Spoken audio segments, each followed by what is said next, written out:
Hey, good morning. Welcome to a piece of railway history. This is the Iron Goat Trail, and I have brought along one of the most famous local railroad historians, who's also my hiking buddy, Dan, who's been hiking this area since he was 8 years old. How about that? So, we're going to hear some great history today. Thanks for coming along.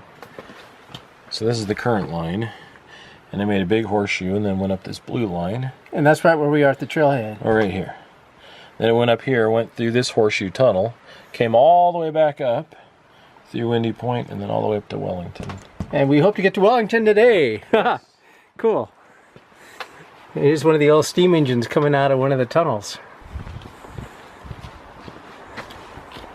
So Dan was explaining to me to do the whole 14-mile loop, which we're hoping to do. We're going to go all the way down this way.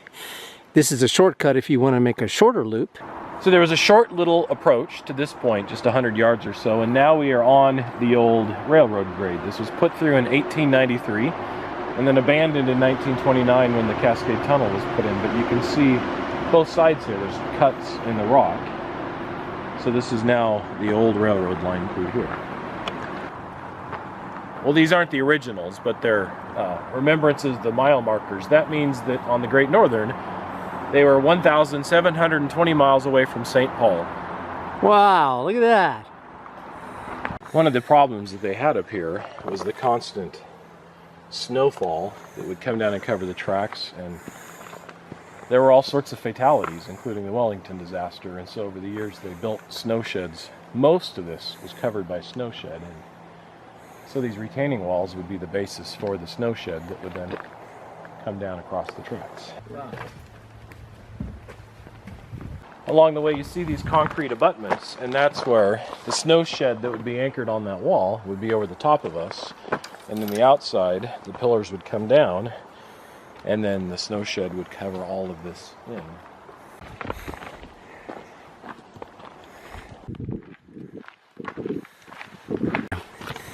Hey, look, here's two twin tunnels here. It was built in 1916. Oh yeah. So 100 years ago. That's where the wires were hanging, was from stuff like that. Correct. These are all electrified engines, so they didn't get too much smoke in the tunnels.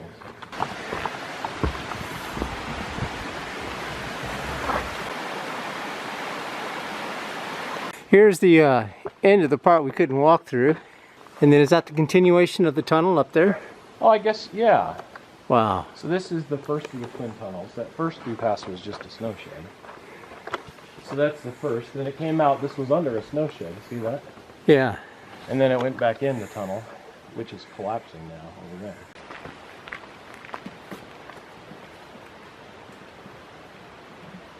This is an air shaft that punches into the second of those twin tunnels, just to give a little bit of space. And when they're constructing it, they could carve in. And if you walk up, there's a very cool breeze coming out.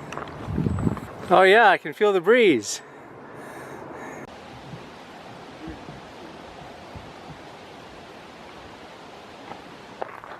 Almost to St. Paul. Here's a little construction camp. You can see the flat areas where they had their little tent cabins. I sense your heart's just kind of walled off to the world. Oh no, we have a punster.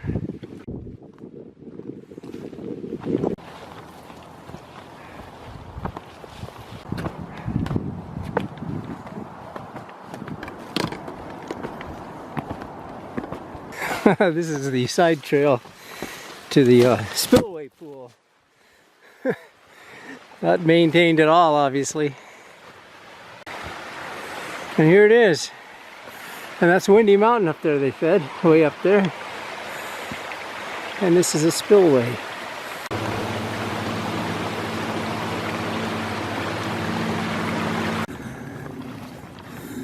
So all these rocks Dan's saying is come from them digging the Windy tunnel that we're about to go in.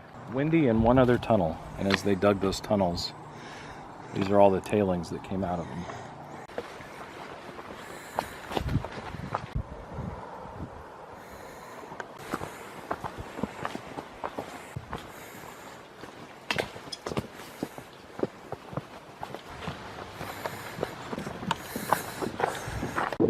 1985, long before there was a trail here, I hiked through the tunnel with some friends in my young and foolish days. Now we'll take the trail around. So here's the midway point on the loop, basically. Hey, we reached the Windy Point viewpoint. Let me give you a quick panorama here. So a couple of highlights. That scar on the mountain over there is Highway 2 as it makes its way up towards Stevens Pass. Down below us is the entrance to the new Cascade Tunnel built in 1929. And it was that tunnel being built that caused all of this to be abandoned. There it is. It took me a while to get the tunnel into the camera. There we go. Almost 8 miles long.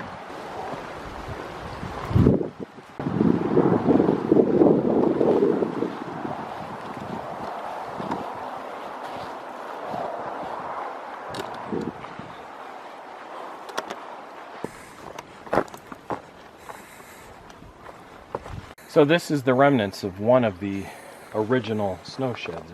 And this one, when they abandoned the line, they just left it here and finally it collapsed and it's all rotting back into the earth.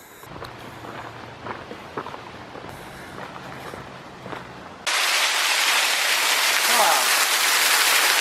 How refreshing.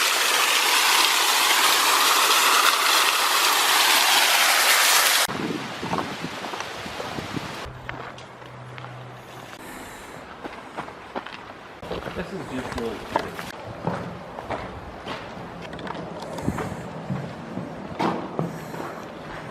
So picture in 1925, the Great Northern Oriental Limited coming up here with an electric engine on the front, pulling into Wellington. In 1928, my grandfather, as an 18-year-old young man, rode the train right through here. Oh yeah, there's the old railroad ties down there. This is the overlook at the site of the Wellington Disaster in 1910. There were 2 trains late February got stuck up here in a snowstorm like nobody had ever seen. And after spending a week up here, early the morning of March 1st, 1910, an avalanche came off of this mountain. Both trains were sitting right here, and the avalanche knocked both trains down this gully and killed, well, there's 96 documented people. They think there might be a few more that they never knew about, but 96 people killed, which is one of the reasons they ended up building the tunnel down below to bypass all this, because it wasn't safe.